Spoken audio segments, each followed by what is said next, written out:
ఇది లిటరల్గా యూదుల కోసం. ఈ వాక్యం యూదులతో మాట్లాడుతుంది. అప్పుడు అంటున్నాడు ప్రభు, ఇలాంటి శ్రమ మీకు రాబోతుంది కనుక ముందే చెప్పాడు, యోదయలో ఉంటే ఎక్కడికి పారిపోవాలి? కొండలకు పారిపోండి. నెంబర్ 2, మిద్దె మీద ఉన్నట్లయితే కిందకి దిగవద్దు. సిద్ధపడండి. అలాగే శ్రమకు ఎలా తట్టుకోవాలో, ఎలా తప్పించుకోవాలో సిద్ధపాటు చెబుతున్నాడు వాళ్ళకి.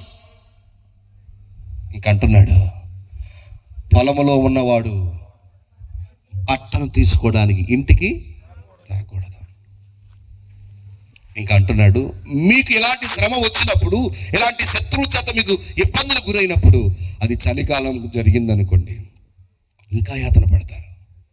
విశ్రాంతి దినమున మీరు ఏ పని చేయకూడని రోజున మొదలైంది అనుకోండి, ఇంకా ఇబ్బంది పడతారు. కాబట్టి చలికాలం అందైనా విశ్రాంతి దినమైందని రాకుండా జాగ్రత్తగా అంటే మీరు ప్రార్థన చేసుకోండి. ఇది ఇశ్రాయేలుకి లిటరల్ అక్షరార్థం. ఇదే వాక్యాన్ని ప్రభు రాకడకి సిద్ధపడే సంగముల కోసం ఎలా సిద్ధపడాలో చెప్తున్నాడంటే, యోదయలో ఉండివాడు కొండలకు పారిపోవాలంటే అర్థం ఏంటి? మిద్దె మీద ఉండేవాడు కిందకు దిగొద్దు అంటే ఏంటి? దాని సిద్ధపాటు. మన సిద్ధపాటు ఏంటి ఇందులో నుంచి నేర్చుకునేది? నెంబర్ 3, పొలములో ఉన్నవాడు బట్టను తీసుకోవడానికి ఇంటికి రావద్దు. 4, చలికాలంలో కానీ విశ్రాంతి దినంలో ఇలాంటి పరిస్థితి మీకు రాకూడదు. అంటే ఇదంతా మనం శ్రమను చెప్పుకోవద్దు, కానీ రాకడకు నీవు సిద్ధపడినట్లయితే, రాకడ ఎలా జరగాలి, రాకడ జరగాలంటే నీవేమై ఉండాలంటే, యోదయలో ఉన్నట్లయితే నీవు కొండకు పారిపోవాలి. అప్పుడే రాకడలు ఎత్తపడతావు. అలాంటి వారి కోసం రాకడ రావాలని కోరుకోవాలట. మిద్దె మీద ఉన్నవాడు కిందకు రాకుండా ఉండేటట్టుగా ఉండాలంట రాకడ దినానికి. పొలంలో ఉన్నవాడు బట్టలు కట్టుకోవడానికి ఇంటికి వెళ్లకుండా ఉండే అనుభవం ఉండాలంట రాకడ దినానికి. హలో చెప్పండి. చలికాలం అనుభవం ఉండొద్దు, విశ్రాంతి దినం యొక్క అనుభవం ఉండొద్దు. రాకడొచ్చే లోపు నువ్వు చలి అనుభవంలో ఉండొద్దు, విశ్రాంతి అనుభవంలో ఉండొద్దు. ఏంటి చలి, ఏంటి విశ్రాంతి? ఈ 4 మాటల మీద కాస్త మనం ధ్యానం చేద్దాం. నాకు సమృద్ధిగానే ఇచ్చినట్టున్నారు సమయం. హల్లెలూయా చెప్పండి గట్టిగా. ఎక్కడికి వెళ్ళినా నేను అడుక్కునేది ఒక్కటే, నాకు ఎంత ఇస్తారు? చేయి చూడండి, ఎంత ఇస్తారు? ఏంటది? అది ఒక్కటే అడుక్కుంటే ఇంకేం అడుక్కోను. స్తోత్రం చెప్పాలి గట్టిగా. మొన్న ఈ మధ్య ఉప్పాడు వెళ్ళాను మీటింగ్. నాకు సమృద్ధిగా 2.5 గంటలు ఇచ్చారండి. వాళ్ళకంటే 2 గంటల కంటే ఎక్కువసేపు వినకపోతే ఆ రోజు వాక్యం విన్నట్టే ఉండదట. ఎట్టంటోళ్ళే కావాలి నాకు అనుకున్న రోజున. నాకు 2.5 గంటలు ఇచ్చారు, సమృద్ధిగా వాక్యం చెప్పేశాను. ఇక్కడ నేను అనుకున్న కనీసం 1 గంట 1.5 ఇస్తే బాగుండు అనుకున్న మనసులో, వచ్చి 1.5 గంట ఇచ్చేసారు. స్తోత్రం చెప్పండి గట్టిగా, చెప్పాలి గట్టిగా. హల్లెలూయా. ప్రభునందు పిల్లారా జాగ్రత్తగా వినాలి. యోదయలో ఉండివాడు కొండలకు పారిపోవాలి అంటే, రాకడ వస్తే నువ్వు ఎత్తబడాలి, నాశనాలు తప్పించుకోవాలి. ఘోరమైన ప్రకృతి వైపరీత్యాలు జరగబోతున్నాయి. దేవుని తీర్పు భూమి మీదకి రాబోతుంది. ఘోరమైన మాట మీకు చెప్తాను. సంఘముకు దేవుడిచ్చిన వాగ్దానం, సంఘము ఎదుట పాతాళలోక ద్వారాలు నిలవనేరు. సంఘం ఉంది కాబట్టి పాతాళం నోరు తెరుచుకోలేదు. మీకు చెప్పాలి, సంఘం వెళ్ళిపోతే ఈ భూమి మీద నరకం చూస్తారు. నరకం ప్రస్తుతం భూమి కింద ఉంది, పాతాళం భూమి కింద ఉంది. దాన్ని తాత్కాలిక నరకం అంటారు, ప్రెజెంట్ హెల్. ఈ తాత్కాలిక నరకం యాతన పడేది, వేదన చెందేది, పళ్ళు కొరికేది, ఏడ్చేది, నాలుగెండిపోతుంది. ఇంకా ఏం చేస్తారు చెప్పండి? వేదన చెందుతారంట. అటువంటి పాతాళములో దేవుని మనసు జనులందరూ, దుష్టులందరూ దిగి పోతారని చెప్పి రాయబడింది. ఆ పాతాళము, ఆ నరకమే భూమి మీదకి రాబోతుందంట. నరకము భూమి మీదకి వస్తుందంటే ఎలా సాధ్యం అంటే, సంఘం ఉన్నంత కాలం పాతాళం నోరు తెరుచుకోదు, ద్వారాలు నిలబడవు. ఎప్పుడైతే సంఘం వెళ్ళిపోతుందో, సంఘం ఎత్తబడుతుందో, భూమి నోరు తెరుచుకుంటుంది. పాతాళపు శక్తులు భూమి మీదకి వస్తాయి. పాతాళంలో ఉన్న నరకపు శక్తులు, దయ్యపు శక్తులు విచిత్రమైన రూపంలో ఉంటాయి. ఎలా ఉంటాయో చెప్పనా? దాని నోరు చూస్తే, దాని పళ్ళు చూస్తే సింహం పళ్ళు లాగా ఉంటాయట. దాని ముఖం చూస్తే స్త్రీల జలవెంట్రులా కనపడతాయంట. ఏమండి దాని రూపం చూస్తే అది మిడతలాగా ఉంటుందట, దాని తోక చూస్తే తేలులాగా ఉంటుందట, అది నడుస్తుంటే గుర్రము నడిచినట్టు శబ్దాలు వస్తాయంట. అంటే గుర్రం అందామా? కానే కాదు. సింహం అందామా? కానే కాదు. చెప్పండి, అది ఒక స్త్రీ అందామా? కానే కాదు. అది ఒక ఏమనుకున్నాం, మిడత అందామా? కానే కాదు. అది తేలు అనుకుందామా? కానే కాదు. ఇదేంది విచిత్రం? తేలు కాదు, మిడత కాదు, సింహమో కాదు, గుర్రమో కాదు, స్త్రీని కాదు, మరి ఏమిటి? ఇన్ని విచిత్ర రూపాల్లో ఉన్న ఒక దయ్యపు శక్తి, నరకములోంచి బయటకు వచ్చిన శక్తి. అది మనుషులు కుడితే 5 నెలలు బాధపడుతుంటే ఆ బాధ తట్టుకోలేక చచ్చిపోదామని బిల్డింగ్ నుంచి దూకేస్తే చావు రాదు, విషం తాగితే చావు రాదు. ఇటువంటి నరక యాత్ర ప్రపంచంలో ఉన్న మిగిలిపోయిన జనాలందరూ నరక యాత్రను చూస్తారు. ఇది తప్పించుకుని మనం ప్రభు దగ్గరికి వెళ్ళిపోవాలి. అంటే ఎందుకు ఇలా జరుగుతుంది? దేవుడు చూశాడు, మారతారని దేవుడు చూసి భూమి మీదకి తీర్పులు పంపుతున్నాడు. ఆయన ఉగ్రతను పంపుతున్నాడు. పాతాళానికి ఆగ్రహించేసి పక్కకు తప్పుకున్నాడు. పాతాళం వచ్చేస్తుంది. అడ్డుకునేదంతా కూడా ఇప్పుడు అడ్డు తప్పుకున్నాడు ఆయన. పాపులు మారక ఇంకా దుర్మార్గాన్ని విడిచిపెట్టక బ్రతుకుతున్న వాళ్ళకి దేవుని శిక్ష రాబోతుంది. ఎందుకు ఈ శిక్ష అంటే, పాపం విడిచిపెట్టని, దోషాన్ని ఇంకా మానటి వారి కోసం దేవుడు చూసి చేస్తున్న శిక్ష ఇది. మీరు తర్వాత చదువుకునే అవకాశం ఉంటే యెషయా గ్రంథం 13వ అధ్యాయం 11వ వచనం, యెషయా గ్రంథం 13వ అధ్యాయం 13వ వచనం, అంటే 11వ వచనము 11వ వచనం 2 వచనం చదివితే మీకు అర్థమైపోతుంది జవాబు. ఎందుకు దేవుడి కోపాన్ని చూపించాడు లోకం మీదకి అంటే, దుష్టుల దోషాన్ని బట్టి, ఆ వారి చెడుతనాన్ని బట్టి నేను ఇలాగ శిక్షించబోతున్నాను. ఆకాశము కదులునట్లుగా, భూమి తన స్థానము తప్పునట్లుగా నేను చేయబోతున్నాను. ప్రభువా, ఎందుకు భూమి అంతా ఒకేసారి కదిపించేస్తున్నావు? ఎందుకు ఆకాశాన్ని షేక్ చేస్తున్నావు? అంటే నరుల చెడుతనాన్ని బట్టి, దుష్టుల దోషాన్ని బట్టి. తీశారా ఎవరైనా? అసలు ఇదే ఛాన్స్ అనుకుని మూసేశారా? లోకుల చెడుతనాన్ని బట్టి, దుష్టుల దోషాన్ని బట్టి నేను వారిని శిక్షించబోతున్నాను. ఎందుకు ప్రభు శిక్ష? అహంకారాన్ని అణిచివేస్తాను, ఆ రత్సేను మాన్పిస్తాను, బలత్కార గర్వాన్ని అణిచివేస్తాను. బంగారం కంటే, ఓపిరి బంగారం కంటే మనుషుల్ని కొద్ది మందిగా చేస్తాను. యెహోవా అదుగదుగో దేవుని కోపానికి, ఉగ్రతకు, దినమునకు, ఆ కోపపు రోజున దేవుడి కోపం వస్తే ఆకాశం ఒక్కసారి కదిలిపోతుంది, భూమి స్థానము తప్పిపోతుంది. ఎందుకు ప్రభువా ఇలా చేస్తున్నావంటే, ఇదిగో మారండి అంటే ఇంకా మారక ఉండిపోయిన పాపులకు శిక్ష. ఘోరం పాపం పెరిగిపోయింది, అందుకు శిక్షిస్తున్నాడంట. ఆ శిక్షలో నేను ఉండకూడదని ఆయన మధ్యాకాశానికి వచ్చి పరిశుద్ధులందరినీ తీసుకుని వెళ్ళిపోతున్నాడు. ఆయన రాకడలు ఎత్తబడకపోతే ఈ నరకాలు, యాతనలన్నీ శిక్షలను అనుభవించాలి మనం కూడా. అందుకే తప్పించడానికి వస్తున్నాడు. కాబట్టి అది తప్పించుకుని వెళ్ళిపోవడానికి మన సిద్ధపాటు ఏంటంటే, నెంబర్ 1, యోదయలో ఉంటే కొండకు పారిపోవాలి. చెప్పండి, యోదయలో ఉన్నవాడు కొండకు పారిపోవాలి. మొదటి పాయింట్ చెప్తున్నా, యోదయలో ఉన్నవాడు కొండకు పారిపోవాలి. యోదయ అంటే ఏంటి? కొండ, పర్వతం అంటే ఏంటి? 2 మాటలు త్వరగా చెప్తా ప్రయత్నిస్తా. యోదయ అనగా మీకు అర్థమయ్యే భాష చెప్తాను. అది క్రైస్తవ సమాజం. ఒక్క మాటలో చెప్పాలంటే క్రైస్తవ సమాజం. ఈనాడు చాలా మిషన్స్, చాలా మినిస్ట్రీస్, చాలా సిద్ధాంతాలు ఉన్నాయి, చాలా సంఘాలు ఉన్నాయి. క్రైస్తవులు అనుకుంటున్న వారు చాలా మంది ఉన్నారు. అందుకని ఒక రోజున మనకి బాగా అర్థమయ్యే భాష చెప్తారు. యేసు ప్రభువు చెప్పాడు కదా, మీరు ఇక్కడే ఉండండి, పరిశుద్ధాత్మ పొందుకోండి. ఆత్మ పొందినప్పుడు, ఆయనను పరిశుద్ధాత్మ మీ మీదకి వచ్చినప్పుడు మీరు శక్తి పొందుతారు. యెరూషలేములోను, యోదయలోను, సమరయలోను, భూదిగంతముల వరకు నాకు. యెరూషలేము అంటే స్థానిక సంఘం. హలో, సమరయ అంటే పొరుగు వాళ్ళు, అన్యులు, ఇరుగు పొరుగు వాళ్ళు. అర్థమవుతున్నా? భూదిగంతముల వరకు అంటే ఎక్కడికి వెళ్ళినా. మరి యోదయ అంటే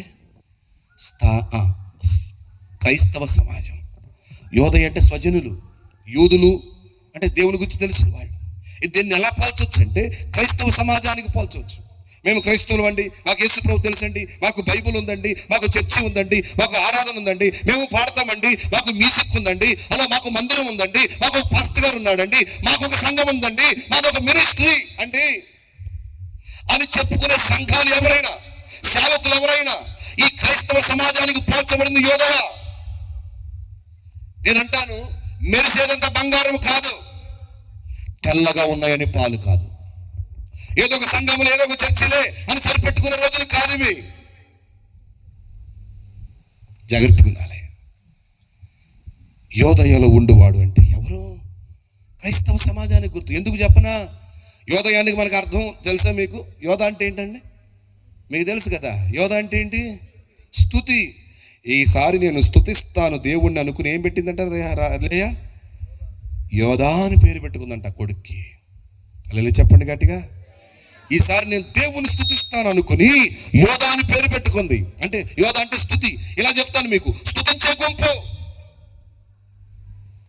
ఆరాధించే గుంపు. నెంబర్ 2, యోధ అనగానే మనకు గుర్తొస్తుంది. యోధ అనగానే మనకు గుర్తొచ్చే మాట ఏంటి చెప్పనా? చాలా పాజిటివ్ మీనింగ్ చెప్పనా? అసలు యోధ అనే పేరు ఎవరు పెట్టుకోరు ఎందుకండి? యోధ ఇస్కరియోతుని బట్టా? అరే ఆయన ఒక్కడి కోసం నీ పేరు మార్చేసుకుంటావా? పేరు పెట్టుకోకుండా ఉంటావా? ఎంత మంచి పేరో. హల్లెలూయా. కానీ పాజిటివ్గా మనం మీకు చెప్పుకోవాలంటే యోధ అంటే ఏంటి తెలుసా అండి? త్యాగమూర్తి అండి. చాలా త్యాగం చేసేవాడు. ఎంత త్యాగమో చెప్పనా? తన తమ్ముడి కోసం అన్న త్యాగం చేశాడు. పూటపడ్డాడంట, జామ్యం ఉన్నాడంట. తండ్రి దగ్గరేమో పూటపడి వచ్చాడు. నానా ఇదిగో తమ్ముడిని తీసుకురమ్మన్నాడు. దానికి నేను హామీ అన్నాడంట. తండ్రి దగ్గర హామీ చెప్పి నేను హామీ తమ్ముడికి అని హామీ అని చెప్పి తీసుకొచ్చాడంట. ఐగుప్తుకు తీసుకెళ్ళాడు తమ్ముడిని. అక్కడికి పోతే ఆ యోసేపు ఏం చేశాడు? యోసేపు ఏం చేశాడు? వాళ్ళ తమ్ముడిని ఆపేశాడు. బాబోయ్ నేను మా నాన్నకి మాట ఇచ్చి వచ్చాను, ఒకవేళ మా తమ్ముడు మేము తిరిగి వెళ్ళినప్పుడు లేకపోతే ఆయన చచ్చిపోయినట్టే బాబోయ్. నాయనో రాజుగారు, ప్రధానమంత్రి గారు, దయచేసి మా వాడిని వదిలిపెట్టండి, వాడికి బదులు నేను దాసుని అయిపోతా అంటే తమ్ముడు కోసం దాసుడు అయిపోయాడండి. ఎవరో అది ఎంత మంచి లక్ష్యం అంటే త్యాగం చేసే మనసు, త్యాగమూర్తి. నేను అంటాను, త్యాగం చేసే మనసు, నీకు సహాయం చేసే మనసు ఉండొచ్చు. యోదయ అనగా క్రైస్తవ సమాజం. ఈరోజు క్రైస్తవ సమాజం ఎలా ఉందో తెలిసిన? త్యాగం చేసే మనసు, సహాయం చేసే మనసు, పోటపడి హామీ జామీన్ ఉండే మనసు ఉందేమో. ఇంకా అద్భుతమైన మాట మీరు చెప్పనా? యోధ దేనికి గుర్తుగా ఉందో తెలిసిన? 114వ కీర్తన 2వ వచనంలో, ఇదిగో యోధ ఆయనకు పరిశుద్ధ స్థలం, ఆయన పరిశుద్ధతకు గుర్తుగా ఉంది యోధ. హలో, యోదయలో ఉండే సరిపోదంట. యోదయలో ఉండి ఎక్కడికి వెళ్ళాలి? ఎక్కడికి వెళ్ళాలి? పర్వతం మీదకి, కొండ మీదకి వెళ్ళాలి. రాకలో నీవు ఎత్తబడాలంటే ఇప్పటికే యోదయలో ఉన్నావేమో, అంటే క్రైస్తవుడు అని చెప్పుకుంటున్నావేమో. అది నా పాయింట్. క్రైస్తవుడికి ఏముంది? త్యాగం ఉంది. క్రైస్తవుడికి ఏముంది? ఆరాధన ఉంది, స్తుతి ఉంది. క్రైస్తవుడికి ఇంకేముంది? ఈ మాటలో మీరు చెప్పండి, ఇంకేముంది? 114 కీర్తనలు ఏముందండి? 2వ వచనంలో యోధ ఆయనకి ఏమైందంట? అంటే యోధ అనగానే మనకు గుర్తొచ్చేది పరిశుద్ధత. అంటే యోధ అనగా క్రైస్తవ సమాజం అయితే, ఓ క్రైస్తవ సమాజమా, నీకు పరిశుద్ధత కూడా ఉండొచ్చు. కానీ యేసయ్య రాకళ్ళు ఎత్తబడాలంటే నీ త్యాగం సరిపోదు. హలో, నీ స్తుతి, నీ పాటలు, నీ ఆరాధన, మ్యూజిక్ సరిపోదు. మేము కొయిర్ అండి, పాడతామండి, మాకు పాటలు పాడతాం వచ్చండి, మేము టీమ్గా పాడతామండి, మాకు మ్యూజిక్ ఉందండి, మాకు ఆరాధన ఉందండి, మంచిదే, ఇది యోధ. ఇది మాకు త్యాగం ఉందండి, ఇది యోధ. మాకు పరిశుద్ధత ఉందండి, ఇది యోధ. కానీ రాకడొస్తే ఇది సరిపోదు. ఎందుకు చెప్పనా? పరిశుద్ధులు ఎత్తబడరంట, పరిశుద్ధతలో సంపూర్ణులు మాత్రమే ఎత్తబడతారు. హల్లెలూయా చెప్పండి గట్టిగా. అదే కదా పౌలు చెప్తుంది ఎఫెసీ పత్రిక 4వ అధ్యాయంలో, పరిశుద్ధులు సంపూర్ణులు కావాలనని. క్రీస్తు యేసులకు కలిగిన సంపూర్ణత మీ అందరికి రావాలి అని. తండ్రి పరిపూర్ణుడు, క్రీస్తు పరిపూర్ణుడు, సంఘము కూడా పరిపూర్ణత చెందాలి. హల్లెలూయా చెప్పండి. ప్రభు అన్నాడు, మీ పరలోకపు తండ్రి పరిపూర్ణుడు గనుక మీరు పరిపూర్ణులుగా ఉండాలి. పౌలు అంటున్నాడు, క్రీస్తు యేసునకు కలిగిన పరిపూర్ణతకు సమానమైన పరిపూర్ణత మీకు రావాలన్నాడు. ఇదే పౌలు అంటున్నాడు కొలస్సీ పత్రిక 1:8లో, ప్రతి మనుషుడిని సంపూర్ణునిగా చేసి ఆయన ఎదుట నిలబెట్టాలని. పరిపూర్ణత కావాలి. కొంతమందికి పరిశుద్ధత మాత్రమే ఉంది, పరిపూర్ణత లేదు. అందుకే నేను అంటాను, సంఘం వేరు, వధువు సంఘం వేరు. సత్యం వేరు, సంపూర్ణ సర్వసత్యం వేరు. జీవ గ్రంథంలో పేరుండడం వేరు, గొర్రె పిల్ల జీవ గ్రంథంలో పేరుండడం వేరు. చాలా మందికి గొర్రె పిల్ల జీవ గ్రంథంలో పేరు సంపాదించుకున్నారేమో. మీకు చెప్పనా, మన ప్రమోషన్ ఎక్కడికి మన ఎంతగా ఎదగాలి అంటే గొర్రె పిల్ల జీవ గ్రంథంలో పేరు ఉండాలి. స్తోత్రం చెప్పండి. ఏమండి దీనికి దానికి వ్యత్యాసం ఏంటి? అలో సత్యములో ఉన్నావేమో, నువ్వు సర్వసత్యంలోకి రావాలి. సత్యం ఏంటి, దానికి దీనికి వ్యత్యాసం ఏంటి? సత్యం అంటే యేసు ఎవరో, యేసు ఏమై ఉన్నాడో, ఆయన ఎవరో నీకు అర్థమైంది. ఆయన దేవుడని, ఆయన ప్రేమమూర్తి అని, ఆయన సృష్టికర్త నీకు అర్థమైంది. అది సత్యం. అది నీ కొరకు చనిపోయాడని అర్థమైంది. ఆయన అంగీకరిస్తే ఆయన రక్తంలో కడగబడితే నీ పాపాలు క్షమించబడతాయి, నిన్ను అంగీకరిస్తాడు ఆయన, నువ్వు రక్షణ పొందుతావు. ఇది అర్థమైంది. ఇది సత్యం. మరి సర్వసత్యం ఏంటి? యేసయ్య ఎవరో ఏమైనాడో తెలుసుకోవడం సత్యం అయితే, సర్వసత్యం అంటే యేసులాగా బ్రతకడం సర్వసత్యం. హల్లెలూయా చెప్పండి గట్టిగా. ఎదగాలి అనడానికి చెప్తున్నాం మీకు మాటలు. పర్వతం దాకా ఎదిగిపోవాలి. పర్వతం అంటే ఎదుగుదల. జీవగ్రంథం అంటే రక్షణ పొందితే నీ పేరు జీవగ్రంథంలోకి వస్తుంది. బర్త్ రిజిస్టర్లో పేరు ఎక్కుద్ది. మనకి బర్త్ రిజిస్టర్లో పేరు ఎప్పుడు? మనం పుట్టినప్పుడు birth register, date of birth certificate తెచ్చుకుంటాం కదండి. మనిషి చూడగలిగిన రెండే రెండు రిజిస్టర్లో పేర్లు. చచ్చిపోయినాక ఇటు మనం డెత్ రిజిస్టర్లో మన పేరు చూడం మనం, కానీ రెండే రెండు పేర్లు చూస్తాం. వాటికి బర్త్ రిజిస్టర్లో, రెండోది మ్యారేజ్ రిజిస్టర్లో. మీకు ఒక మాట చెప్పనా, యేసయ్య నమ్ముకున్నాక రక్షణ పొందితే నీ పేరు జీవ గ్రంథంలో ఉంటుంది. ఇది బర్త్ రిజిస్టర్లో పేరు. ఎప్పుడైతే రక్షణ పొందిన నీవు ఆత్మ పొంది ఆత్మ చేత నడిపించబడతావో అప్పుడు నీవు మ్యారేజ్ రిజిస్టర్లో నీ పేరు ఎక్కుతుంది. అంటే వధువుగా మారేదానికి. స్తోత్రం చెప్పాలి గట్టిగా. ఇది పేరే గొర్రె పిల్ల జీవ గ్రంథం. పరిశుద్ధులు సరిపోరంట. ఎవరు కావాలి దేవునికి? పరిశుద్ధతలో ఏం కావాలి? సంపూర్ణత. యోదయ అంటే పరిశుద్ధత, యోదయ అంటే త్యాగం, యోదయ అంటే స్తుతి, యోదయ అంటే పాటలే. ఓకే, ఇదంతా టోటల్ గా క్రైస్తవ సమాజమే. క్రైస్తవులు అని చెప్పుకుంటున్న వారులారా, క్రైస్తవ సమాజం అనుకుంటున్న వారులారా, మీరు క్రైస్తవులను చెప్పుకుంటే సరిపోదు. ఎందుకంటే క్రైస్తవులను చెప్పుకున్న వారు అందరూ మంచిగా లేరు.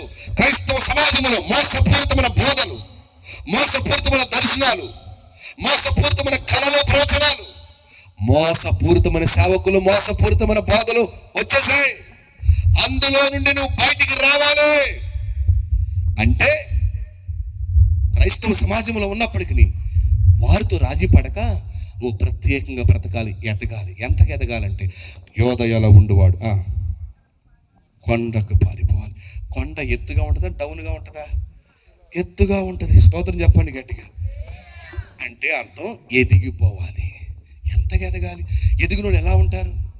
నేనే మీకు ఇలా చెప్పనా, ఎదిగితేనే పరిపూర్ణత. పుట్టినవాడు ఎదుగుతాడా? ఎదిగినవాడు చెప్పండి పరిపూర్ణతలోకి వెళ్తాడు. పరిపూర్ణత చెందాలంటే ఖచ్చితంగా ఎదగాలి. ఎదిగాలంటే ఖచ్చితంగా పుట్టాలి. ఇప్పటికి నువ్వు పుట్టావేమో అంటే రక్షించబడ్డావేమో, ఖచ్చితంగా నువ్వు ఎదగాలి. ఎదగడమే కొండ మీదకి వెళ్ళడం. ఎప్పుడైతే నువ్వు ఎదిగావో అప్పుడు నీకు పరిపూర్ణత వస్తుంది. పరిపూర్ణులు మాత్రమే యేసయ్య స్వరాన్ని వింటారు, రాకళ్ళు ఎత్తబడతారు. హల్లెలూయా. ఇంతకీ పరిపూర్ణత రావాలంటే ఎక్కడుండాలి? ఎదిగిన అనుభవం రావాలి. అదే ఎత్తైన కొండ మీద ఉండాలి. ఎత్తైన కొండ మీద ఉన్నవాళ్ళు, ఎదిగిన వాళ్ళు ఎలా ఉంటారు అంటే, ఎత్తైన కొండ మీద ఉన్న వాళ్ళకి భూమి ఎలా కనపడుతుంది, లోకం ఎలా కనపడుతుంది, లోకంలో కనిపించేవన్నీ ఎలా కనపడతాయి. ఎత్తుకు వెళ్ళిపోయావనుకో, లోకం దాని ఆశలు, లోకం దాని మూలపాఠాలు, లోకము దాని స్నేహం, లోకం దాని మర్యాద, లోకము దాని నటన ఎలా కనపడుతుందండి? చిన్నగా కనపడుతుంది. ఎదిగిన వాళ్ళు ఎలా ఉంటారంటే పెద్ద పట్టించుకోరు, ఎన్ని ఫ్యాషన్స్ వచ్చినా పట్టించుకోరు. కానీ ఇప్పుడు ఎలా ఉన్నారు చెప్పనా?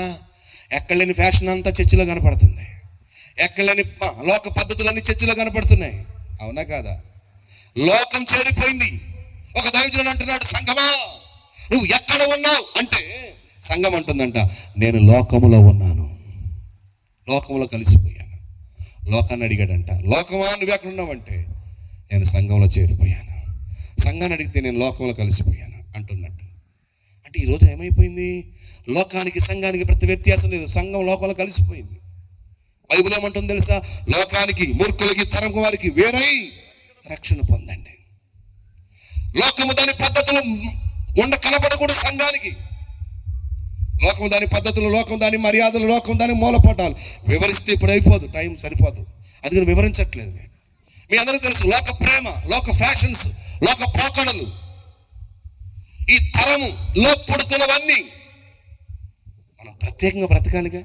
లోకం ఎలా మాట్లాడుతుందో అలా మాట్లాడుతున్నాం, లోకం ఎలా చూస్తున్నావు అలా చూస్తున్నావు, లోకం ఎలా వ్యవహరిస్తున్నావు నువ్వు అలా వ్యవహరిస్తున్నావు. కానీ లోకానికి నీకు ప్రత్యేకత ఉంది, గుర్తుందా?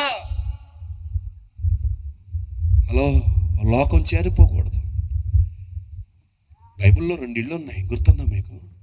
ఒకటి ఇసుక మీద కట్టిన ఇల్లు, ఇంకొకటి బండ మీద కట్టిన ఇల్లు. 2 ఇంటి మీదకి వాన వచ్చెను, వరద వచ్చెను, గాలి వచ్చెను. వాన అంటే పరీక్ష, దేవుని యొద్ద నుంచి వచ్చేవి, పైనుంచి వచ్చింది కనుక. వరద అంటే మనుషుల వల్ల కలిగే శోధనలు. హలో వినండి, గాలి అంటే సాతాను వల్ల కలిగే శోధనలు. ఈ 3 వచ్చాయంట. ఏ ఇంటికి? 2 ఇళ్ళకి వచ్చాయి. ఇసుక మీద కట్టిన ఇంటికి వచ్చింది. కానీ మీకు విషయం చెప్పనా? ఒక ఇల్లు కూలిపోయింది, ఒక ఇల్లు నిలిచి ఉంది. నిలిచి ఉంది అంటే ప్రభు రాకొలిస్తే ఎత్తబడుతుంది అని అర్థం. ఇల్లు అంటే సంఘం కావచ్చు, ఇల్లు అంటే ఆత్మీయ జీవితం కావచ్చు, ఇల్లు అంటే సంఘ సహవాసం కావచ్చు. Praise the Lord. ఇల్లు అంటే కేవలం కనిపించే ఇల్లే కాదు, ఇల్లు అంటే మందిరమే కాదు, ఇల్లు అంటే పరలోకమే కాదు, ఇల్లు అంటే ఆత్మీయ జీవితం, ఇల్లు అంటే సంఘ జీవితం. హల్లెలూయా. ఇప్పుడు ఇల్లు కూలిపోయిందంటే రాకొల్ల సంఘం విడిచిపెట్టబడింది అని అర్థం. ఎందుకు కూలిపోయింది? ఎందుకు అది పడిపోయింది ఆ ఇల్లు అంటే, ఆ లోపలికి, ఇసుక లోపలికి ఏమల్లే చెప్పండి, నీళ్లు వెళ్ళిపోయినాయి అంట. బండ మీద కట్టిన ఇంటి లోపలికి నీళ్లు పోలా. ఎందుకు పోలా? అది బండ, అది పీల్చుకోదు నీళ్ళని. కానీ ఇది ఇసుక మీద కట్టిన నీళ్ళు కాబట్టి ఇసుక అంతా ఏం చేసింది? నీళ్లను, ఇసుక నీళ్ళని పీల్చుకుంటుంది. తెలుసా మీకు? నీళ్లు పీల్చుకుంటుంది. బైబిల్ చెబుతుంది, మీరు తర్వాత చదువుకోండి. ప్రకటన 17:15 లోక జనులకు, లోకానికి సాదృశ్యంగా చెప్పాడు నీళ్ళని. ఆ జలములు జనములను సూచిస్తుంది. నేను మీకేం చెప్పాలనుకున్నానంటే, ప్రభు రాకడలో ఎత్తబడకుండా విడిచిపెట్టబడింది ఎవరు అంటే, లోకంతో కలిసిపోయిన వాళ్ళు, లోకంతో రాజీ పడిపోయిన వాళ్ళు, లోక పద్ధతుల్లో ఉండిపోయిన వాళ్ళు. నేను ఎలా చెప్తాను? యేసయ్య రాకడలో ఎత్తబడాలంటే యోధన ఉంటే సరిపోదు, మేము క్రైస్తవులు ఉంటే సరిపోదు. క్రైస్తవులు ఈరోజు ఎలా ఉన్నారు చెప్పండి? క్రైస్తవులు 3 రకాల క్రైస్తవులు ఉన్నారండి. ఒకటి super Christians, 2 secular Christians, 3 simple Christians. మీరే గుంపులో ఉన్నారమ్మా? సూపర్ క్రిస్టియన్స్ ఎవరో తెలుసా? వాళ్ళ పేరు చదవాలి, వాళ్ళు కానుకలు ఇస్తే అది చదవాలి మైకులో. వారి కుటుంబాన్ని దేవుడు ఎంత ఇచ్చారు అది. వీళ్ళ పేర్లు ఏం చేయాలి? ఏసీ ఇస్తే ఏసీ మీద రాయాలి, వీళ్ళ పేరు ఫ్యాన్ ఇస్తే ఫ్యాన్ మీద రాయాలి, వీళ్ళ పేరు స్థలం ఇస్తే స్థల దాతలను రాయాలి, వీళ్ళు స్లాబ్ వేపిస్తే స్లాబ్ దాతలను రాయాలి, ట్యూబ్లైట్ ఇస్తే ట్యూబ్లైట్ దాతలను రాయాలి. హలో, దేన్ని వదిలిపెట్టరు పేర్లు. వీళ్ళని చప్పట్లు కొట్టమని అనకూడదు, వీళ్ళని లేవండి అందరూ లేచి నిలబడి చేతులెత్తని అనకూడదు, అలా కూర్చోండి అని అనకూడదు, చప్పట్లు కొట్టండి అని అనకూడదు, అందరూ కలిసి పాడండి అనకూడదు. మేము వస్తాం కూర్చుంటాం, మీరు మమ్మల్ని ఏమనొద్దు, మీరు వాక్యం మీరు చెప్పుకుని పండి. ఇది ఎవరో తెలుసా? Super Christians. హలో, వీళ్ళు వేసుకొచ్చిన బట్టలు అనకూడదు, అలా కూర్చుంటారు. వీళ్ళు ఏమనకూడదు, పేరు పెట్టి పిలవకూడదు. వీళ్ళు టైం పెట్టి చూపిస్తారు, టైం అయిపోయింది ఎంతసేపు అని ముగించమని చెప్తారు. హలో, సేవకుడికి సలహాలు చెప్పేస్తారు, సేవకుడినే కంట్రోల్లో పెట్టేస్తారు. వీళ్ళు సూపర్ క్రిస్టియన్స్. మరి సెక్యులర్ క్రిస్టియన్స్ ఎవరు? లోకం కావాలి, దేవుడు కావాలి, ప్రార్థన కావాలి, తాయిత్తు కావాలి. చెప్పరేంటమ్మా? హలో, మీకు దర్గా దగ్గరలో ఉందా? దర్గాలో మంత్రాలు కావాలి, ప్రార్థన మంత్రాలు కావాలి. అంటే వీళ్ళు సెక్యులర్, లోకం కావాలి, దేవుడు కావాలి. లోకము లోపలికి వెళ్ళిపోయిందంటే ఇసుక లోపలికి, అంటే ఆ నీళ్లు లోపలికి వెళ్ళిపోయినాయి, లోకం లోపలికి వెళ్ళిపోయింది, అందుకే పడిపోయింది ఆ ఇల్లు. ఆ పాయింట్ ఏంటి చెప్పనా? యోదయలో ఉండేవాడు కొండలకు పారిపోవాలి అంటే నీ సిద్ధపాటు రాకడికి ఏంటి తెలుసా? ఇప్పటికీ రక్షణ పొంది ఎన్ని సంవత్సరాలు నాకు తెలియదు. 2026 సంవత్సరం ప్రభు నీతో మాట్లాడుతున్నాడు. ఇప్పుడు వరకు నువ్వు చదివిన వాక్యం చాలదు, ఇప్పుడు వరకు నువ్వు చేసిన భక్తి చాలదు, ఈ భక్తి చాలదు, ఈ ప్రార్థన చాలదు. హలో, ఈ ఆరాధన చాలదు. దేవుడు కోరుకుంటుంది ఒక ప్రత్యేకమైన ఆరాధన. ఈ మీటింగ్ తర్వాత నుంచి, ఈ సభల అనంతరం నుంచి నీలో ఆరాధన మార్పు చెందును గాక, నీ ఆరాధన విధానం మారును గాక, నీ ప్రార్థన విధానం మారును గాక. ఒకవేళ ప్రార్థన చేస్తే ఇప్పటి వరకు ఎలా ప్రార్థన చేసావంటే శరీరంతోనే చేశావు. కానీ ప్రభు అంటున్నాడు, బైబిల్ అంటుంది, మనసుతో ప్రార్థన చేతును, ఆత్మతో ప్రార్థన చేస్తాను. ఎంతమంది చేస్తున్నారండి? మనసుతో చేసే ప్రార్థన ఏంటి తెలుసా? నిజంగా ఎదుటి వాడు సమస్యలు ఉంటే, నిజంగా నీ సమస్యలు ఉంటే మనసు పెట్టి చేస్తావు. ఇతరుల అవసరాలు చేస్తావు, ఇతరుల ఇబ్బందులకు నీకు చేస్తావు. అది మనసు పెట్టి చేసే ప్రార్థన. కానీ పౌలు అక్కడితో సరిపెట్టలేదు. ఏమన్నాడు? ఆత్మతో కూడా చేసే ప్రార్థన. నేను అంటాను, ఈ రోజు వరకు ఏ స్థానం నేను అనుకున్న చాలా మంది శరీరంతోనే చేస్తున్నాను. శరీరంతో ప్రార్థన అంటే చెప్పనా? రాత్రి రాగానే ప్రభు పగలంతా కాబడి, రాత్రి అంతా కాబడి ఆమె అయిపోయింది శరీరంతో ప్రార్థన. మళ్ళీ పొద్దున్న లేవగానే ఏం ప్రార్థన చెప్పాలి? ప్రభు రాత్రి అంతా కాబడి, పొద్దున పగలంతా కాబట్టి వేసినామని అడుగుతున్నా తండ్రి ఆమె. అలాగే ఏమైనా ఫోటో కనపడితే అని ముద్దెట్టుకుని వెళ్ళిపోతాం. వేసే ఫోటో కనపడితే ఇది ఏ ప్రార్థన చెప్పరేంటమ్మా? నా కూతురునైనా, నా అల్లుడినైనా, నా కొడుకునైనా, అయ్యా నాదనైనా, నేనయ్యా వేసినామని అడుగుతున్నా తండ్రి ఆమె, దేవా బువ్వా ఆమె అన్నట్టు. ఈ ప్రార్థన శరీరంతో చేసే ప్రార్థననే.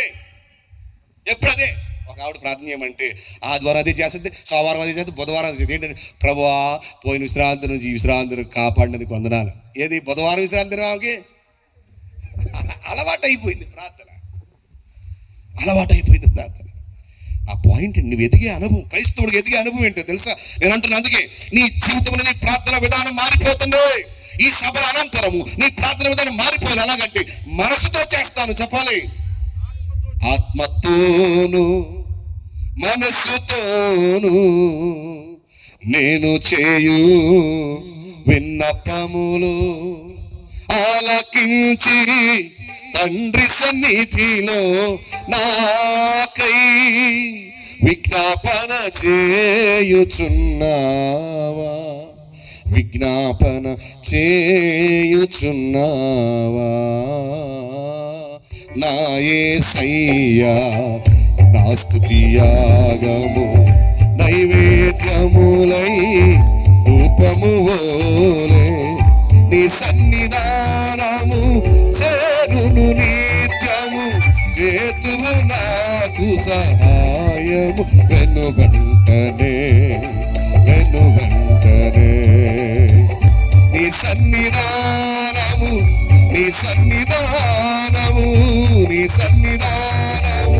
చేరును నిత్యము. చేతువు నాకు సహాయం వెనుగంటనే.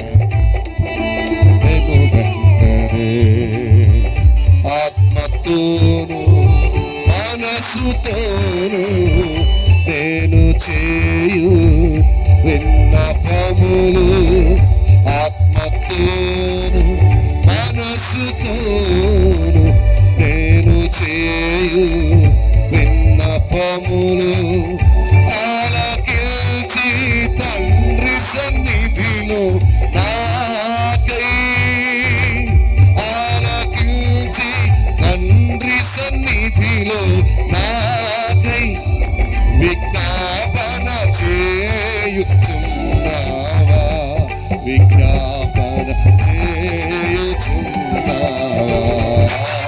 నా యేసయ్యా నా స్తుతి యాగము నైవేద్యములై ధూపము వోలే. చేతులు చెప్పాలి గట్టిగా హల్లెలూయా. నాకు ఇంకా 25 నిమిషాలు ఉంది, మీరు కంగారు పడ అవసరం. నా టైం నాకు ఇచ్చిన టైం. ఇంకా 25 నిమిషాల దాకా మీరు అందరి పని చెప్పుకుంటారు, గోడలకు చెప్పేసుకుంటారు. సాక్ష్యం ప్రభు రేపు చెప్తాడు. స్తోత్రాలు చెప్పాలి గట్టిగా. 3:30 గంటల నుంచి కష్టపడి మీ దగ్గరికి వస్తే నాకు 1 గంట ఎత్తే నేను ఊరుకుంటానా? మీరు వెళ్ళిపోతే ఊరుకుంటానా? అల్లెలు చెప్పండి గట్టిగా. స్తంభాలకి గోడలకు కూడా వాక్యం చెప్పి వెళ్ళిపోతా. మైక్ సిస్టమ్ వాళ్ళని ఆర్కెస్ట్రా వాళ్ళని కూడా బతులాడుకుని కూర్చోబెట్టంట. స్తోత్రం చెప్పాలి గట్టిగా. విషయం ఏంటంటే, యోధలో ఉన్నావా నువ్వు, క్రైస్తవ సమాజమా నువ్వు, క్రైస్తుడువా అయితే ఇది చాలదు, ఈ భక్తి చాలదు, ఈ ఆత్మీయత చాలదు, ఈ ప్రార్థన చాలదు. మరేం చేయాలి? కొండకు పారిపోవాలి. కొండ ఎత్తైన స్థలం, అది ఎదిగిన అనుభవానికి సాదృశ్యం. ఎంతమంది ఎదిగారు?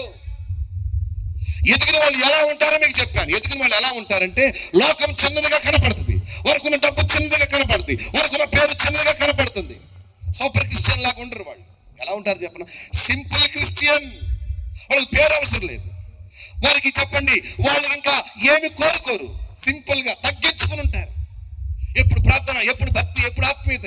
వాళ్ళు పేరు పదవులు కోరుకోరు, వాళ్ళు పెత్తనాలు కోరుకోరు. మీకు ఒక మాట చెప్పన, ఈరోజు ప్రపంచం అంతా ఎలా ఉంది క్రైస్తవ లోకం అంటే, పెత్తనాలు చేసేవాళ్ళు ఉన్నారంట, ప్రార్థనా పరులు లేరంట.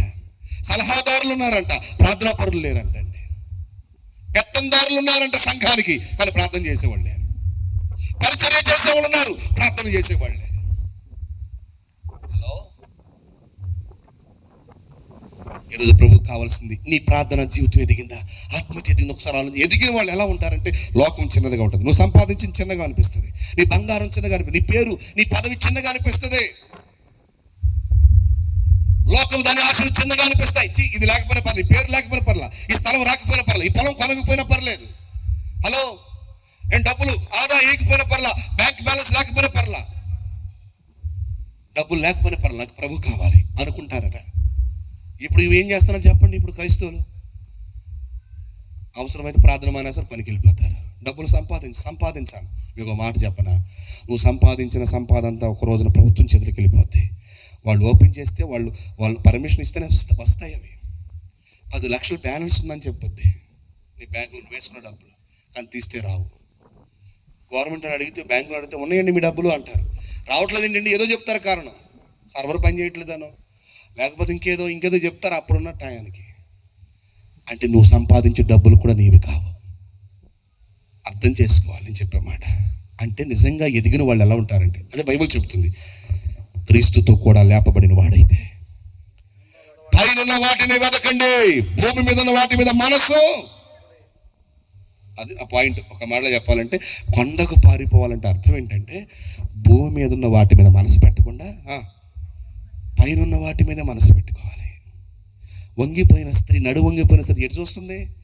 లోకం అయిపోయి. ప్రభు అన్నాడు, వంగిపోయిన స్త్రీ అలాగే వదిలిపెట్టలా. ఇప్పుడు సంఘమా, స్త్రీ అంటే సంఘం. ఈరోజు సంఘమా, చెర్రి కూరపాడు. నాకు కొత్తగా అనిపిస్తుంది, మీకు కొత్తగా అనిపడుతుంది. హల్లెలూయా. చెరికూరపాడు సంఘమా, ఎప్పుడు వంగిపోయిన స్థితి కాదు, నడుము వంగిపోయిన స్థితి ఈ రోజు నుంచి లేపబడును గాక. చెప్పకూడదు. ప్రభుని చూద్దాం. ప్రభుని చూచేంతగా, ప్రభు అర్థమయ్యేంతగా, సంఘం అర్థమయ్యేంతగా, సేవకుడు భారం అర్థమయ్యేంతగా, రూపాయల మినిస్ట్రీ యొక్క భారం అర్థమయ్యేంతగా, హల్లెలూయా, రూపాయల మినిస్ట్రీ డైరెక్టర్ యొక్క భారం అర్థమయ్యేంతగా, స్థానిక సంఘ కాపరి భారం అర్థమయ్యేంతగా, సంఘం యొక్క బాధ్యత అర్థమయ్యేంతగా, హల్లెలూయా. దేవుడు నిన్ను పైకి చూసినట్లుగా, భూ సంబంధం మాత్రం కాకుండా పైకి చూసినట్లుగా నీ నడుము సరి చేయను గాక, అనగా నీ మనసు సరి చేయను గాక, పెను మార్పి కూడికల ద్వారా జరుగును గాక. హల్లెలూయా. ఇంక అక్కడితో ఆపేస్తుంది. నెంబర్ 2, మిద్దె మీద ఉన్నవాడు కిందకి దిగకూడదు. నేను త్వరగా చెప్తా ప్రయత్నిస్తా. రాకడికి సిద్ధపాటు ఏంటి అంటే, మిద్దె మీద ఉన్నావా అయితే దిగొద్దు. మిద్దె మీద ఉండడం అంటే అర్థం ఏంటి? నెంబర్ 1, త్వరగా రెఫరెన్స్లన్నీ చదివించలేను, టైం లేదు కనుక త్వరగా చెప్పడానికి ప్రయత్నిస్తా. సౌలు తండ్రి గాడిదలు వెతుక్కుంటూ వెళ్తున్నాడు. ఎక్కడున్నాయని ఎత్తుకుంటాను, పోగొట్టుకున్న గాడిదల్ని పని వాళ్ళతో, తన సహకారులతో వెతికారు, దొరకలేదు. పనివాడు అన్నాడు, వెళ్ళిపోతుంటే తిరిగి, అయ్యా ఇక్కడ ఒక ప్రవక్త ఉన్నాడు, ఆయన పేరు శామ్యూల్, ఆయన దగ్గరికి వెళ్తే అన్ని కుదిరి పడితే మనకి అన్ని వివరాలు చెప్పేస్తాడంటే వాళ్ళందరూ బయలుదేరి వెళ్ళిపోయారు శామ్యూల్ ప్రవక్త దగ్గరికి. ఆయన మిద్దె మీద ఉన్నాడు, మేడ మీద ఉన్నాడు. ఆ మిద్దె మీదకి వెళ్ళి దైవజనుడితో మాట్లాడుతున్నాడంట. ఎవరో? సౌలు. బైబిల్ అంటుంది, సౌలుకి క్రొత్త మనసు వచ్చేసింది, రక్షణ భాగ్యం వచ్చేసింది. కొత్త వ్యక్తిగా మారిపోయాడు. అంటే రక్షణ భాగ్యం. అల్లెలు చెప్పండి గట్టిగా. మీకు మాట చెప్పనా, ఇప్పటికే నీవు రక్షణ పొంది ఉంటే, మిద్దె అనగా రక్షణ అనుభవం, నూతన వ్యక్తిగా మార్చబడ్డావా, సౌలులాగా మారిపోయావా అంటే రక్షించబడిన అనుభవానికి సాదృశ్యంగా ఉంది. అంటే మిద్దె మీద ఉన్నవాడు కిందకి దిగొద్దు అంటే, ఇప్పటికి రక్షణ పొందితే రక్షణను పోగొట్టకుండా కాపాడుకోండి. అల్లెలు చెప్పండి. మిద్దె మీద ఉన్నవాడు కిందకి దిగకూడదు అంటే, ఇప్పటికి రక్షణ పొందేస్తే, ఆయన రక్షణ పొందేశాను, రక్షణ పొందిన రక్షణ నిర్లక్ష్యం చేయొద్దు. పౌలు అంటున్నాడు, నేను లేని ఈ కాలమందు కూడా మీ సొంత రక్షణను ఏం చేయాలి? కాపాడుకోవాలి. భయముతో వణుకుతో కాపాడుకోండి. ఇప్పటికే రక్షణ పొందకపోతే ఇకనైనా రక్షణ పొందడానికి తీర్మానం చేసుకో. ఎందుకంటే రక్షణ పొందడానికి కూడా అవకాశాలు ఉండవు. కరోనా టైంలో ఒక ఆవిడ నాకు ఫోన్ చేసింది, అయ్యా నాకు బాప్తిసం ఇచ్చేయండి అయ్యా, ఏడుస్తుంది. అమ్మ లాక్డౌన్ ఇప్పటికి కొద్ది రోజులు అవుతుంది స్టార్ట్ అయ్యి, ఎక్కడ తిరగనవట్ల, బాప్తిసం ఇవ్వనెవరు, కష్టం అంటే ఏడ్చేస్తుంది, నాకు బాప్తిసం ఇవ్వాల్సిందే అని భయం వేసిందంట. నేను ఇప్పుడు చచ్చిపోతే ఏంటి పరిస్థితి అని. మొత్తానికి ఆమె ఆశ, ఆమె ఏడుపు ఏమైందో తెలియదు కానీ కరోనా లాక్డౌన్ ఎత్తేసారు. మొట్టమొదటిగా ఆమె బాప్తిసం పొందింది నా దగ్గర. అంటే ఇలా భయపడిపోయి బాప్తిసం అడిగింది. ఆ ఛాన్స్ లేకపోతే ఏమైపోయేది చెప్పండి? నేను అంటాను, రక్షణ ద్వారాలు మూయబడబోతున్నాయి, పరిస్థితులు దారుణంగా ఉండబోతున్నాయి. ఇంకా ఇక్కడ కూర్చున్న వాళ్ళు ఇంకా రక్షణ పొందకపోతే, ఇంకా సమయం ఉందలే అని అశ్రద్ధ చేస్తూ వాయిదాలు వేస్తూ ఉన్నట్లయితే, నేను మీకు చెప్తున్నాను, మన రక్షకుడు మనకిచ్చే రక్షణ చాలా గొప్పది. బైబిల్ అదే చెప్తుంది, ఇంత గొప్ప రక్షణను నిర్లక్ష్యం చేస్తే ఎలాగో తప్పించుకుంటా. హల్లెలూయా చెప్పండి గట్టిగా. ఈ రక్షణ మనుషులు ఇవ్వలేరు, ఈ రక్షణ ఎక్కడ దొరకదు. అందుకే రక్షకుడు అనే మాటలో సేవియర్ అనే మాటలో ఎస్ అంటే సెంట్ సేవియర్, నీ కొరకు పంపబడిన రక్షకుడు. అంటే దేవుడు లోకమును ఎంతో ప్రేమించును కాగా తన అద్వితీయ కుమారుని విశ్వసించి ప్రతి వాడిని నశింపక నిత్య జీవం పొందినట్లు ఆయనను మనకు అనుగ్రహించాడు. ఆయన ప్రేమ కనపడుతుంది. ఎస్ సెంట్ సేవియర్ అంటే సెంట్ సేవియర్. ఎస్ తర్వాత ఏముంది? ఏ అటానమీ సేవియర్ అంటే నీ పాపాలన్నీ తీసివేసే రక్షకుడు, నీ పాపాన్ని నివృత్తి చేసే ప్రాయశ్చిత్తం చేసే రక్షకుడు ఇక్కడ రెడీగా ఉన్నాడు. ఒప్పుకుంటే నేను విడిచిపెడితే. ఏ తర్వాత ఏముంది? Valid saviour. ఎంత వ్యాలిడ్ అంటే ఈ రోజు వరకు కూడా యేసు రక్తం ఫ్రెష్గా ఉంది. వధించబడుతున్న గొర్రెపిల్ల ఏప్రిల్ 13:21 ప్రకారం నిత్య నిబంధన సంబంధమగు రక్తం అంటే ఈ రోజు వరకు ఆ రక్తం ఫ్రెష్గా పనిచేస్తుంది. ఈ రోజే యేసయ్య నేను పాపినని నన్ను రక్షించంటే ఆయన రక్తం నిన్ను కడుగుతుంది. Valid saviour. వి తర్వాత ఏముందండి? ఇంపార్టెంట్ సేవియర్ అంటే ఆయన ముఖ్యమైన రక్షకుడు. ఆయన ద్వారా తప్ప రక్షణ ఇంకొక నామములో లేదు. ఈ తర్వాత ఓ అంటే ఓన్లీ సేవియర్. ఆయన మాత్రమే రక్షకుడు. గట్టిగా చప్పలు కొడితే చూద్దాం. ఎందుకు చప్పలు కొట్టారో నాకు తెలియదు. మొక్కలు చూస్తున్నారు, చప్పలు కొడుతున్నారు. ఏదన్నారో తెలియదు. గట్టిగా చప్పలు కొట్టండి. ఎందుకు కొట్టారు చప్పట్లు అంటే ఆయన మాత్రమే రక్షకుడు. ఈ మైక్యంత్రం ద్వారా వింటున్న వాళ్ళారా, ఓన్లీ సేవియర్, ఆయన మాత్రమే రక్షకుడు. ఏమండి, పరలోకం చేరడానికి, నిత్య జీవం పొందడం, మోక్షానికి పోవడానికి ఎన్నో మార్గాలు ఉన్నాయండి. కాకపోతే యేసయ్య మార్గం సులువుగా ఉంటుంది. నో సులువైన మార్గం, ఓన్లీ మార్గం. స్తోత్రం చెప్పండి. చాలా అన్ని మార్గాలు ఉత్తమమైన మార్గం అండి పరలోకం చేరడానికి. అంటే పరలోకం చేరడానికి ఎన్నో మార్గాలు లేవండి, ఇది మాత్రమే మార్గం. హల్లెలూయా చెప్పండి గట్టిగా. No best way, no easy way. చెప్పండి ఓన్లీ వే. చెప్పలు కొనాలి. హల్లెలూయా. ఇది ఉత్తమమైన మార్గం కాదు, ఈజీ మార్గం కాదు, ఇది మాత్రమే మార్గం. అందుకు రక్షణ పొందాలి. యేసయ్య ఇచ్చే రక్షణ గొప్పది. ఆయన మనకు రక్తం చిందించాడు, తన ప్రాణాన్ని పోగొట్టుకున్నాడు, ప్రాణాన్ని దారపోసాడు. చేతగాకో తప్పించుకోలేక కాదు, ఆయన పుట్టిందే చావడానికి, ఆయన వచ్చిందే చనిపోవడానికి. ఆయన రక్తం కార్చింది అర్థం ఉంది, నువ్వు రక్షించబడ్డానికి. రక్షణ పొందావా? మిద్దె మీద ఇప్పటికే ఉంటే ఓ తర్వాత ఏంటి? Universal saviour. లోకమంతటికి ఆయన రక్షకుడు. చప్పలు కొడుతూ దేవుని స్తుతిద్దాం. తర్వాత ఏముందమ్మా? రిటర్నింగ్ సేవియర్ అంటే ఆయన తిరిగి రాబోతున్న రక్షకుడు. కడవరి రక్షణ ఇవ్వబోతున్నాడు. అందరూ గమనించాలి. ఇంతకీ నేను ఒక ప్రశ్న అడిగి ముగిస్తాను ఈ పాయింట్. రక్షణ పొందావా? పొందబోతారుగా రక్షణ పొందే. మిద్దె మీద ఉన్నట్లయితే దిగవద్దు. అంటే ఇప్పటికే రక్షణ పొందితే దిగకుండా జాగ్రత్తగా కాపాడుకో. మిద్దె అంటే రక్షణ అనుభవం. సౌలు దగ్గర మనకు నేర్చుకునేది. నెంబర్ 2, మిద్దె అంటే దేవుని సేవకుడితో ఉన్న సహవాసం. మిద్దె అంటే అర్థం ఏంటి? ఎవరితో సహవాసం చేస్తున్నాడు సౌలు? దేవుని సేవకుడితో కూర్చుని ఆయన గైడెన్స్ తీసుకుంటున్నాడు, ఆయన నడిపింపులో ఉన్నాడు. ఈనాడు చాలా మంది దేవుని సేవకుడు నడిపింపు లేదు, వాళ్ళ సొంత నడిపింపు ఉంటుంది, వాళ్ళ సొంత ఆలోచన తెలియపోతారు. సేవకుడు ఒకటి చెప్తే మనం ఒకటి చేస్తాం. హలో, మీ పైన నాయకులుగా ఉన్నవారు మీ మీద లెక్క అప్పచెప్పవలసిన వారు మీ ఆత్మలు కాయుచున్నారు కనుక వారు దుఃఖముతో ఆ పని చేస్తే అది మీకు ప్రయోజనం కాదు గనక దుఃఖముతో కాక ఆనందముతో చేయనట్లు వారికి మీరు లోబడి ఉండండి. మీ సంఘ కాపరికైనా మీ సంస్థ నాయకుడికైనా మనం లోబడి ఉంటే ఎందుకు లోబడాలంటే మన ఆత్మల గురించి లెక్క చెప్పేది ఈ నాయకులే. స్తోత్రం చెప్పాలి గట్టిగా. మనకు కావలి కంచె ఈ నాయకులే, ఈ సేవకుడు, సంఘ నాయకుడు, సంస్థ నాయకులే. స్తోత్రం చెప్పాలి గట్టిగా. ఎంతమందికి ఉంది సేవకుడితో సహవాసం? చాలామంది సేవకుడిని తక్కువ అంచనా వేస్తున్నారు. ఏదో బతకడానికి వచ్చాడని అనుకున్నాను. నో నో నో, బతకాలంటే ఏదో ఉద్యోగం చేసుకుని బతకొచ్చు. దేవుని సేవ పిలుపు అందుకుని సమర్పించుకుని దేవుని సేవడానికి వస్తే ఆ సేవకుడు మాట ఎంతమంది లక్ష్య పెడుతున్నారు? జాగ్రత్తగా మీ సంఘాలు మీ సేవకుడు లోబడండి, నాయకత్వానికి లోబడండి. దేవుడు సేవకుడు లెక్క అప్పచెప్పేవాడంట. మీ గురించి లెక్క అప్పచెప్తేనే మీరు అక్కడికి వెళ్ళిపోతారు పరలోకం. ఆయన అనుమతిస్తేనే ఆయన లెక్క చెప్పాలి మీ గురించి. కంచె కొట్టువాని పాము ఖర్చును. కంచె లాంటి మీ సేవకుని కొట్టివేసుకోకండి, అంటే తీసేసుకోకండి, వద్దనుకోకండి, లోపడకుండా ఉండబాకండి. లోపడండి, మీరు ముందుకు నడిపాను. ఆయన నియంత్రణలో పరిశుద్ధాత్ముడికి దేవుని సేవకుడికి లోబడి ఉండాలంట. పౌలది అంటాడు, మాకును పరిశుద్ధాత్మకును అప్పగించుకున్నారన్నాడు. మిద్దె అంటే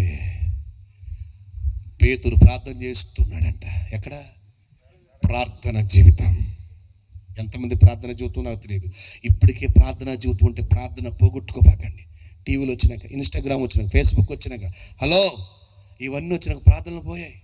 ఒక ఆవిడ అడుగుతుంది, చదువు రాదు ఏమి రాదు. ఒక చదువు వచ్చిన డిగ్రీ చదవమని అడుగుతుంది. చదువు రాని డబ్బా ఫోన్, చిన్న ఫోన్ వదిలేసి పెద్ద ఫోన్ కొనుక్కుందంట. ఆవిడ అడుగుతుంది, ఇన్స్టాగ్రామ్ ఎక్కించమంటుందంట, యాప్ ఎక్కిమంటుందంట. ఆవిడ అందంట, ఆంటీ నాకే లేదు ఈ యాప్, నీకెందుకంటే లేదమ్మాయి నాకు ఎక్కించు, నాకు కావాలంటుందంట. అరే ఎక్కడ వరకు వెళ్ళిపోయిందంటే మరి ఏం చేస్తుంది ఈవిడ? అవసరం చర్చిలో కూడా ఓపెన్ చేసి ఇక చెప్పండి షార్ట్లన్నీ చూస్తూ ఉంటుంది. ప్రార్థన టైం అంతా కాజేసింది ఇదంతా. జాగ్రత్తగా వినాలి. సాతానుడు ఎరాయిస్తున్నాడు, ఏమంటారు దాన్ని, గాలం వేసేసాడు. ప్రార్థన చేయకుండా, వాక్యం చదవకుండా, భక్తి చేయకుండా సాతానుడు ఎరాయిసేసాడంట. మీ మనసులు కూడా చెరపబడ్డాయి అంటున్నాడు పౌలు. ఆ పాయింట్ ఏంటంటే ప్రార్థన జీవితం మిద్దె అంటే పోగొట్టుకోకండి. ఆ పేతురు ప్రార్థన చేస్తుంటే ఏం కలిగింది? దర్శనము కలిగింది. మిద్దె అంటే దర్శన అనుభవం.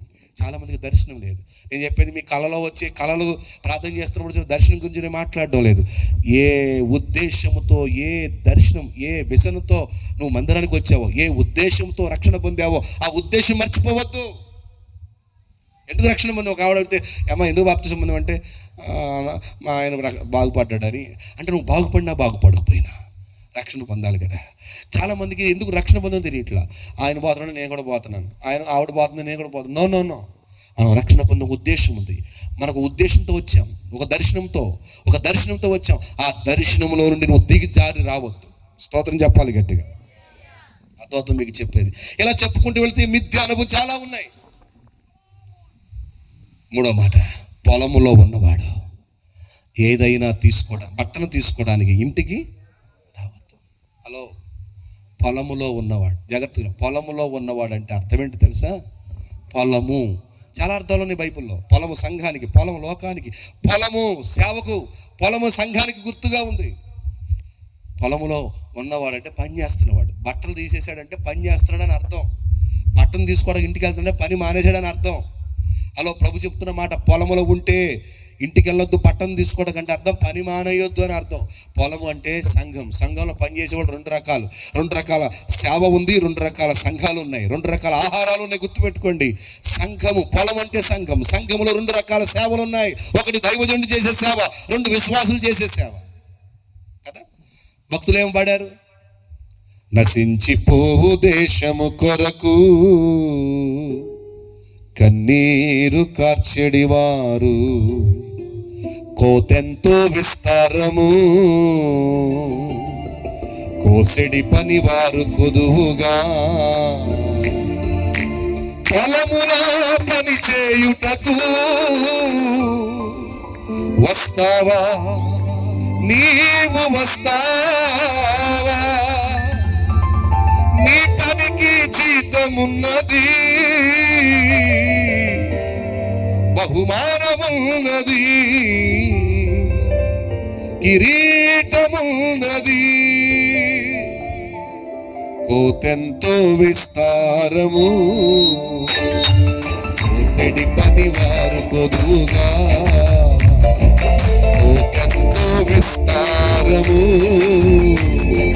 మోసడి పనివారు చదువుగా పొలములో పని చేయుటకు వస్తావా, నీవు వస్తావా? ఈ పనికి జీతమున్నది, బహుమానమున్నది, కిరీటమున్నది. పొలములో పని చేయుటకు వస్తావా, నీవు వస్తావా? ఈ పనికి జీతమున్నది, బహుమానమున్నది, కిరీటమున్నది. దైవజనులు కావాలి కావాలి, దైవజనులు లేవాలి లేవాలి. ప్రభు కొరకు పరుగులెత్తువారు, అందుకోసం ప్రాణమిచ్చిడివారు. ప్రభు కొరకు పరుగులెత్తువారు, అందుకోసం ప్రాణమిచ్చిడివారు. కావాలి కావాలి కావాలి